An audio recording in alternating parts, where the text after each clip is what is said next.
స్కూల్కు రాను అని ఏడుస్తున్న సమయంలో కూడా ఇంటికి వచ్చి టైం కేటాయించి మేడం నేనున్నా, మీకు మీ పిల్లలకు నేనున్నా, చదువు విషయంలోనైనా ఏ విషయంలోనైనా హెల్త్ విషయంలో ముఖ్యంగా మా అబ్బాయి లేకున్నా కూడా మెయిన్ కేర్ తీసుకుంది నీరజ మేడం.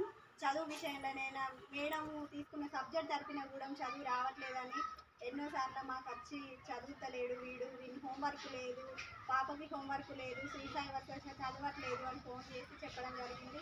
మేము వెళ్ళి మేడాన్ని దయచేసి మేడం చూడండి చేయండి అని అంటే నేను చూసుకుంటా, నేను ఉన్నా కదా మీకు ఎందుకు, నేను ఉన్నాను మీకు ఏం బాగలేదు అందుకని. హెల్త్ విషయంలోనైతే మేము సతీశ్వర్ను చాలా కేర్ తీసుకుంది. సతీశ్వర్ లాంటి పిల్లలు ఎంతోమంది ఉన్నా వాళ్ళందరినీ మేడము ఫుడ్ తోటి ఇట్లా ఇది చేయండి, ఇది పెట్టండి, దీని ద్వారా వాడు కవర్ అవుతాడు అని మాకు ఇంత సలహాలు కూడా ఇచ్చింది మేడం.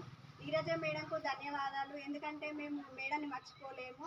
మేడము చూసుకున్నంతగా ఎవరు సార్లు మేడాలు అందరూ చూసుకున్నా కూడా మేడం మెయిన్ కేర్ తీసుకుంది మా పిల్లలకి.